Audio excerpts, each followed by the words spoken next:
Hey Hotties, welcome back to the Real House Guest of North Hollywood. I'm your host, Carson Frey. How are you guys doing? The setup's different. I know, you're probably like, it looks weird. Well, to be transparent, recording this episode, normally book club is like the easiest one of the month. You know, like I'm prepping all month, you know, I'm reading the book, taking notes, chatting with grandma, doing all the things.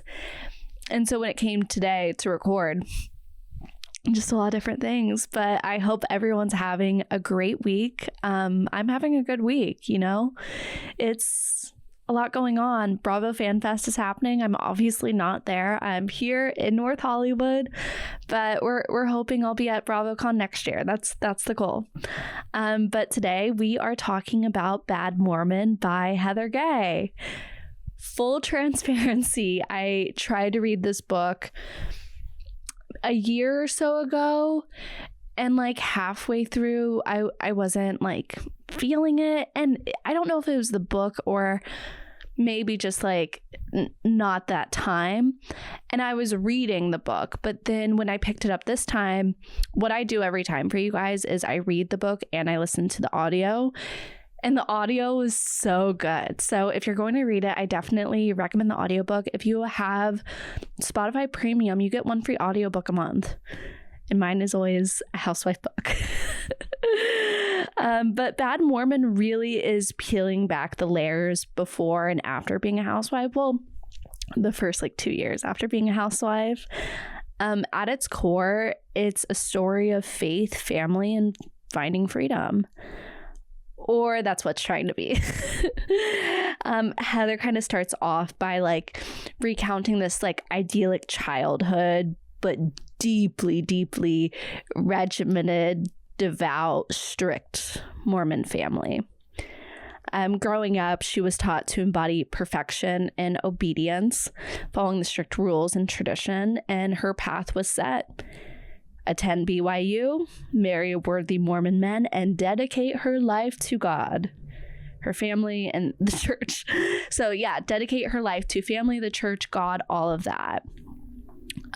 She married young, and what she really kind of describes is like a Mormon ideal dream, but she didn't like it. Like once she got married, I'm like, did she ever even, I mean, she liked him for like a second, but not really. And it seemed like she was just wanting to kind of follow the expectations of being a good wife, good mother, and that was really all that was expected of Heather. But she kind of had this like deep thing within her that were like the cracks of faith, I would say. She always really struggled with how rigid everything was and how secretive it felt like. So like after she gets divorced, she starts like rebuilding her life. So that's doing beauty, lab, and labor, which we all know. And then kind of, because she always had these like little businesses and like entrepreneurship spirit. But yeah, once she did beauty, lab, and beauty, lab, and laser, it really kind of propelled her forward. And it's what got her on to the Housewives. It really is. I did kind of feel like, so she left the church after she got divorced, but like quietly, like she wouldn't go to church all the time, but would still say she was Mormon, wouldn't drink around other Mormons, but would drink around non-Mormons. Like she wasn't following the rules, but kind of pretending to, which really is just being inauthentic to herself. But then being on Housewives, like she really explains it in the book as like it allowed her to be like true to herself and all these different things. But I kind of felt like she traded in one thing, like the church, for another and just kind of followed it. Because now I'm questioning like how authentic is she as a housewife, or is she just following the expectations of what a Bravo Real Housewife is? And she talked a lot about how like she always loved reality TV and like wanted to be a part of it. So she knows what those expectations are really of housewives. And when she joined, she didn't expect to be the fan favorite that she became during that first season. You know, her self-awareness, her honesty about her faith journey, and it really like resonated with everyone. And the book kind of really delves into this transformative moment when she wanted to leave the church following her divorce, and how being on Bravo finally gave her the platform to like truly critique the church and kind of reconnect with what she views as her own identity. And I think she talks a lot about how, in the book she navigated kind of that feeling like of, if I leave, I don't have anyone else, which is, I think, kind of a big key sign of a lot of cults, And she talked a lot about how like she wanted to leave because she wants her daughters to be independent thinkers. I think another interesting thing is, I can't remember if it was covered on the show or not, but the church, so the LDS Church, the Church of Jesus Latter-day Saints, has opposed her trademark for Bad Mormon and argues it misuses their trademark and portrays members as immoral. And I think kind of this lawsuit really, really like underscores the broader tension between Heather's newfound freedom and the cultural weight from her faith. For Bravo fans, this is kind of like getting an extended confessional from Heather from like season 2 or 3.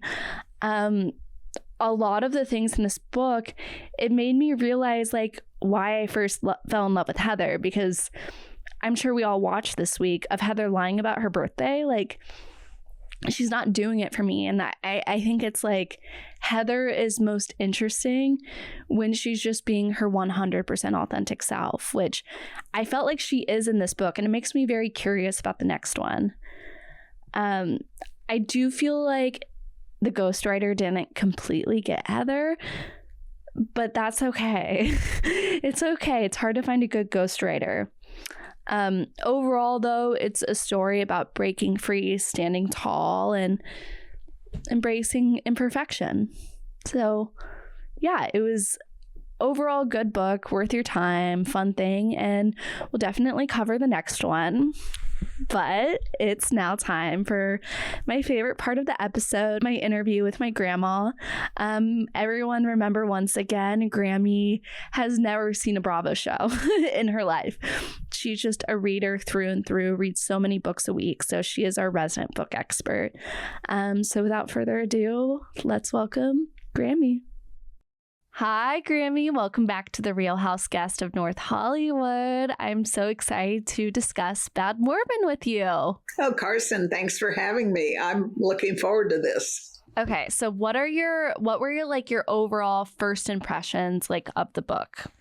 Well, I thought the most fascinating thing to me was the fact that she's telling all these secrets about the Mormons, things that, I've just heard little hints of over the years. And so that was a big surprise that she told all of that. What did you know about like the Mormon Church prior to this book? Well, I really always thought they were all very pious. And I was surprised to read about her breaking a few of the rules, because I thought nobody would. And but I also thought they were very strange in their whole worship and their temple stuff. Yeah, I thought their rituals were very different than any other religion like have knowledge of. And I thought that was like such an interesting part, like the ritual part of it and the fact that you're not allowed to tell anyone. Well, and that they don't train. I mean, when she went in for the initiation, whatever it was, yeah, he tells you what to do. She's got to do it. Yeah, and I found it funny, that part, like her trying to put all the little hints together. Like, why did my mom tell me to take breath mints, or Yes. like you have to wear a certain color bra? It's like, why would you know that? Like, didn't she get in trouble for wearing a black bra? Yes. And yeah. I thought that should be any other religion or ceremony that I know of, they would have said, here's what you need to wear, here's what's going to happen, and be prepared. Stuff. Yeah. The book really starts off with her describing her childhood as very idyllic, and because of the Mormon upbringing. How do you think her experiences growing up in a tight-knit community, like, compared to your own childhood? Well, in a lot of ways, they're similar, but the Mormon church put a lot more restrictions on her than my church. I mean, my church, we were Methodist, and while I felt I was very religious, I didn't feel that all the don'ts, you can't do this, you can't do that. You felt like it was more of like, this is what we do rather than this is what we don't. Exactly. And yet in other ways, her upbringing was similar to a lot of other families of any religion. Yeah. I mean, even I don't feel like I was raised with a religion, and I could even relate to certain points of the childhood, especially like how excited she was about breaking rules. I related to that. Like that childhood of like, what will happen if I do this?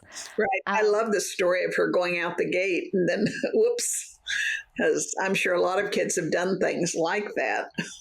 Mm-hmm. And it's kind of the Little Red Riding Hood, like, don't go off the path, stay on the yellow brick road, like that kind of story right. As children, like, stay on this path. She did talk about the need to be like perfect to fit like the church's ideals. Do you think that pressure was specific to her being Mormon, or is it something that's like just something women go through?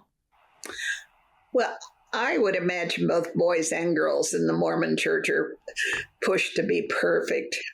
And I think probably used to be more so for children than now. And I don't know if it's the same now with the Mormon church, but I think we allow children to be human now a little bit more and don't expect them to always be perfect. Yeah. But I was, I always felt like I didn't quite make it. Yeah. I can relate to it in the sense of like, I've never felt the need to be perfect really from my family. Felt like it's always been perfectly acceptable to be messy. But in other ways, like living in LA, I like related to it. Like there's an ideal beauty standard, there's an ideal job, there's an ideal like bar, restaurant, like all these ideal things. So it can kind of feel like boxed in sometimes. I think that's true. I mean, our society does put demands on us to be a certain way. And that's one of the things I feel like that I've fought my whole life to feel comfortable just being who I am and not meet somebody else's expectations. I think it's really hard as women because I do feel like there are expectations on women that are just different than men. And there are expectations though on men in ways I don't experience. Like Ezra and I were at a friend's house last night and they were renting an Airbnb and it was a huge house.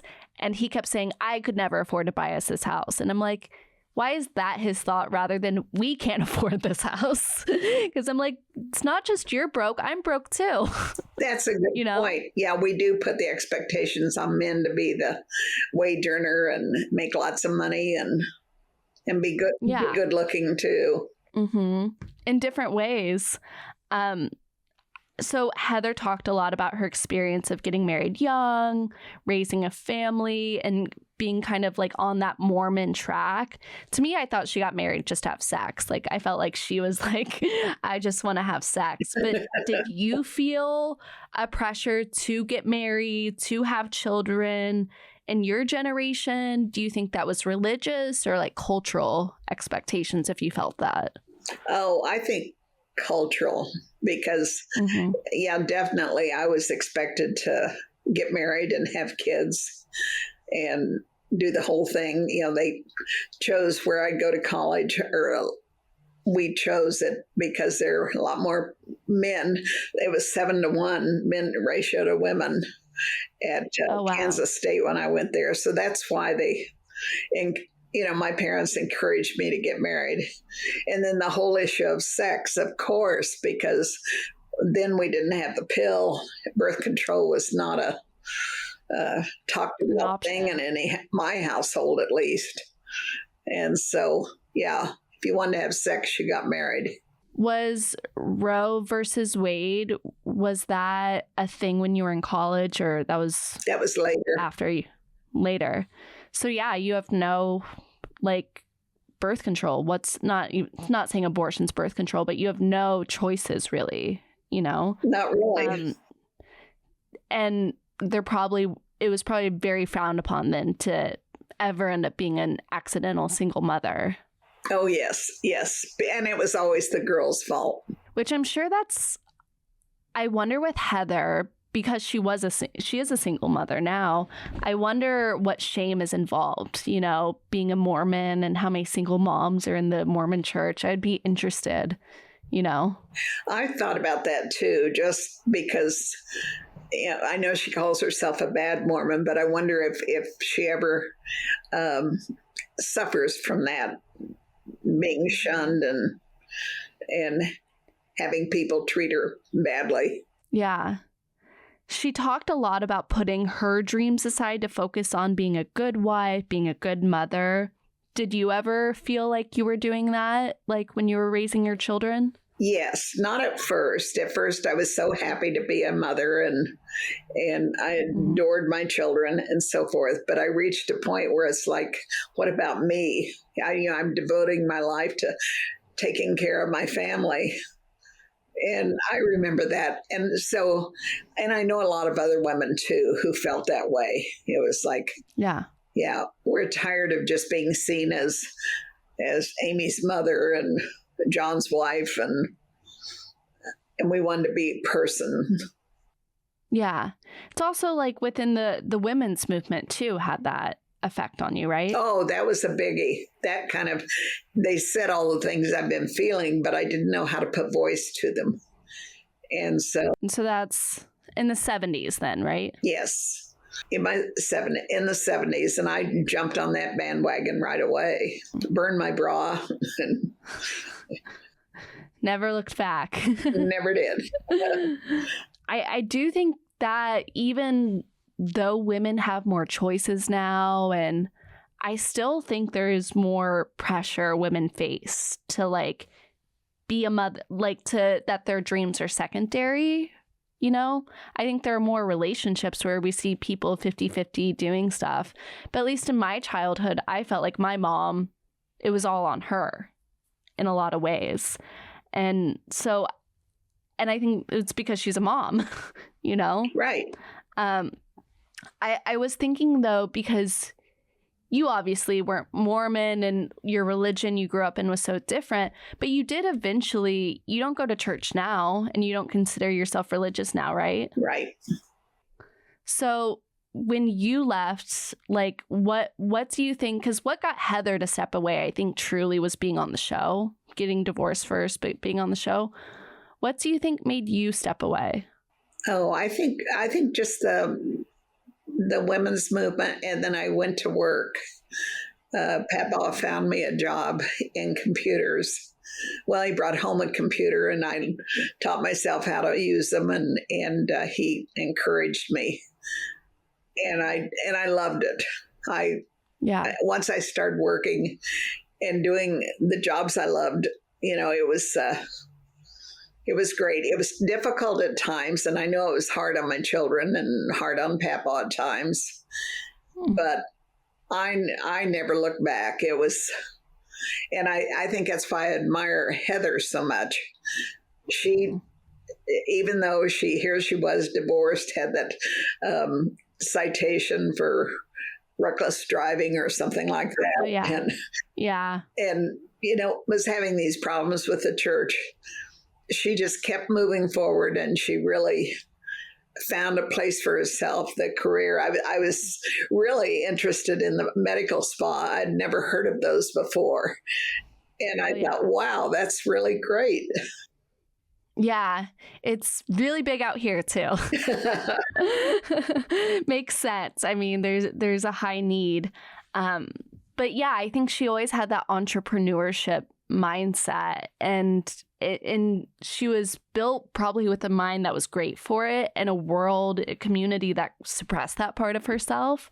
So once she was able to be more authentic, it's like, oh yeah, of course she's going to own that business and be great about it.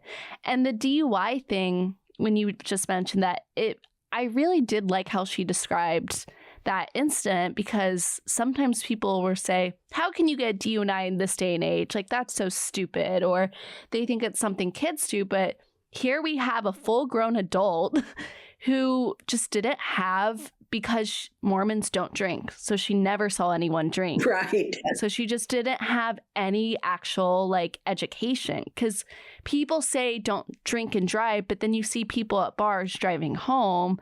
And so then it's like, okay, know your limits. What is your limit? What does that mean?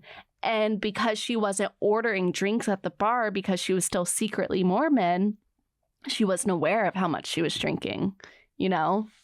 That's true. And I admired her honesty in the book about telling about that. I mean, she could have just left it out. Yeah, because it's never really been brought up on the show either. So that was definitely, I think it's a choice to show when you grow up in a religion that's that restrictive, that says you can't do this, you can't do this, you can't do this. You don't know how certain things work, so you go so hard. You know, it's when you're so curious and you're not seeing at all what could happen, you'll just go 100, you know, instead of looking out for the cars to see if anyone's coming to hit you, you know? That's true. I hadn't thought about it that way, but yes. Yeah. So her faith began to waver when she kind of started to question the rules and the expectations. Have you ever questioned like a tradition you grew up with? Yeah, I think the older I got, the more I read and studied. I guess I'm at this point, I'm not sure what there is, you know, whether there's a God or not. But I think if you're a thinking, intelligent person, you are going to question and think about what you've been taught as a child. Yeah. And I think so often as we get older, I think that's the hardest thing to accept, or at least for me, that maybe my parents didn't know everything. Maybe they were just humans doing their best and they were just teaching me what they were taught. And maybe that's not correct. You know, maybe they were just a bunch of, because I think about too, when you talk about how old you were having children and getting married, you know, you were younger than me. I know. And so I think, well, I'm sure your parents, then your grandparent, like this has been everyone, you know. And I like the current thought that when you don't tell your children they have to obey every adult. Mm-hmm. That, you know, an adult has to earn their respect. They don't just get it automatically. And I like that we're wiser now about helping children to deal with adults. Yeah, I agree, because then as an adult, I imagine you can see the grayness instead of the black and white. My therapist said the other day, kids need things to be black and white because they can't understand gray. Right. But if you're given a lot of gray as a child, oftentimes as an adult, you can be very black and white about things. Which I found interesting, that it's like, oh, so the more I allow stuff to be gray and not good or bad, it's really like working through, you know, trauma. So after divorce, Heather kind of went on this like journey to like rediscover herself outside of being a wife and a mother. Have you ever had like a time in your life where you felt like you were starting over or redefining yourself? Oh, I definitely think when I went to work full time for Burroughs, I was out there in the world and people didn't know me as a mother and a wife, and I was just a coworker. Mm-hmm. And it was great. I was off on my own. I traveled a lot, and customers looked up to me as having the answers for certain things. So it was, I felt like a strong person, and I like that. Did you feel like any confidence in that way from like having your intellect like so recognized, I guess? Because like I guess when you're a mom, maybe you do, maybe in your house because you guys would talk about books and stuff, but like in a workplace they're like, oh, you're great at computers, you're great at math, like this is a great asset. So you feel that part, because I'm imagining Heather, and she's like very entrepreneurial, Yes, and had those skills, but then she's in a place where they're like, why aren't you cooking yet, Heather? Why? And she's not getting valued in what she was actually great at, you know? And I could see that with her. Like once she had those things that were her talents being valued, she's happier. Oh, well, and I think, and she did a lot what I did. She took on that role at the church of being in charge of some. Yeah. Very similar to you. Yeah. She ran all the youth groups and the this and the women's group and this and that. Yeah. Yeah, I did a lot of that too, because seeking validation of who I was, and she did. Mm-hmm. What is the difference between how her generation approaches like career changes?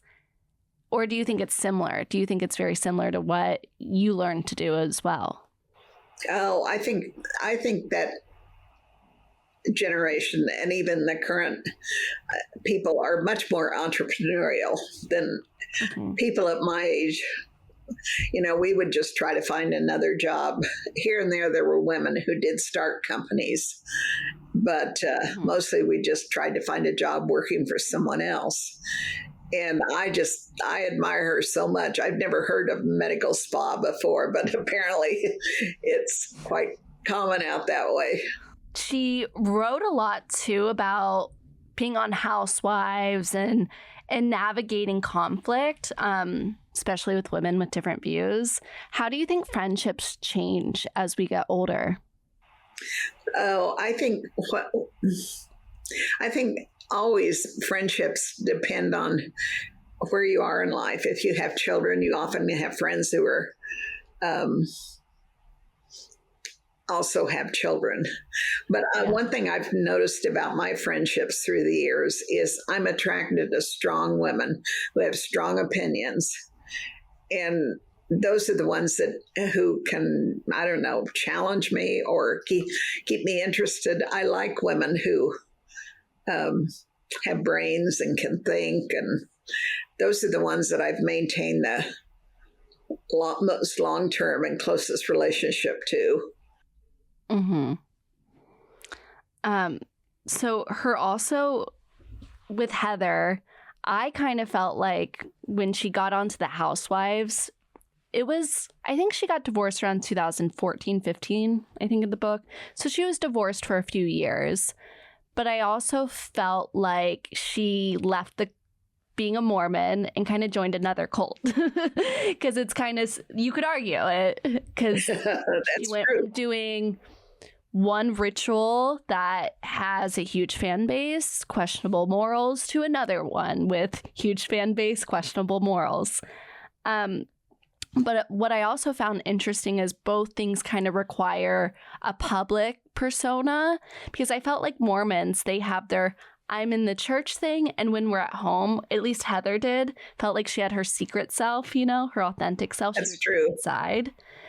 And so now she's on a reality show where she definitely has a public persona of what she talks about on the show, her book, her speaking engagements, and then who she really is. But that made me think, we all have public personas now with social media. How do you think your public persona and your private persona differ? Oh, I think to the public, I'm more of an introvert. Well, I think Heather is more of an extrovert, just from reading the book. And so therefore, I think she feels freer to interact with people and let them see all sides of her. I'm more inclined to put on a happy face on my social media, but my private anguish is stay reserved to share only with friends and family whom I'm close to.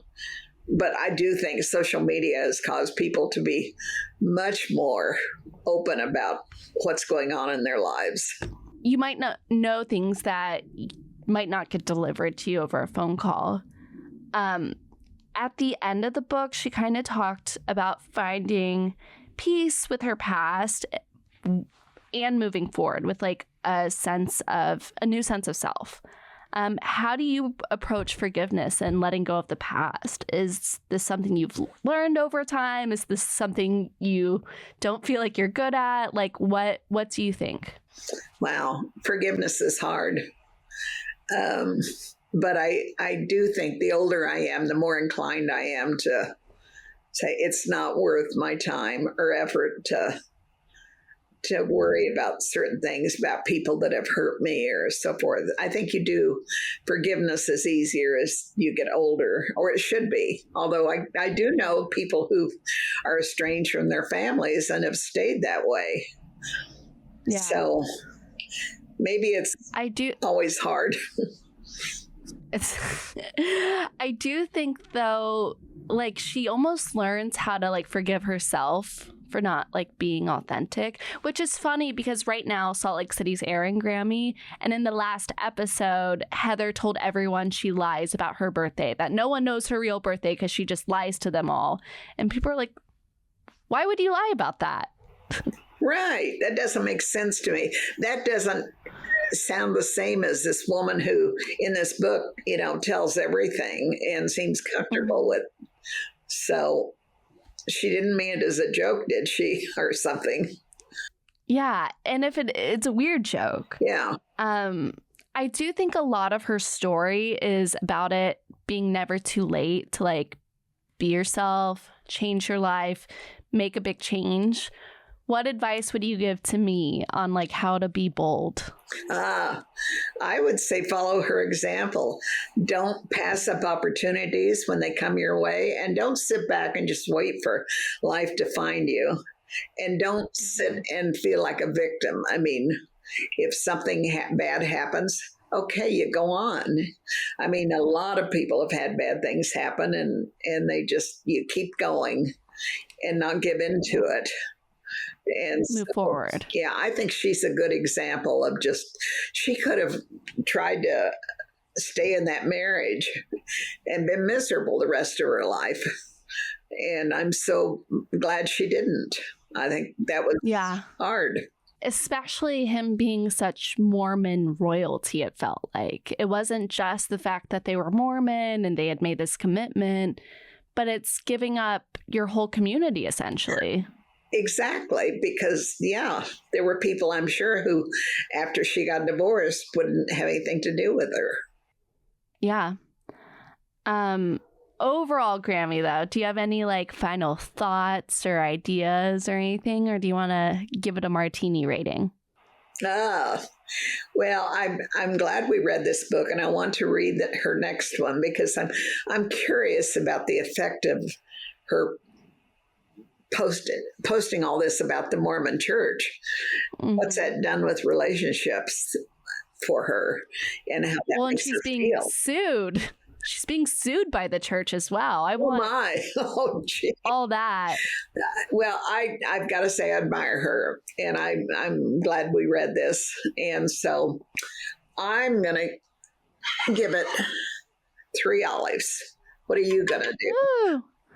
I give it 2 olives. Okay, well, we'll go with, I guess I could give it 3.5 and we could settle on 3 on martini. Woo. Okay. Woo. Well, this was a great book club. Guys, if you have any books you want me and Grammie to read, definitely comment and we will take suggestions. But for December, we are doing Most Talkative by Andy Cohen. Fun. Thank you, Grammie. Oh, thanks, Carson. It was fun. Bye. Bye.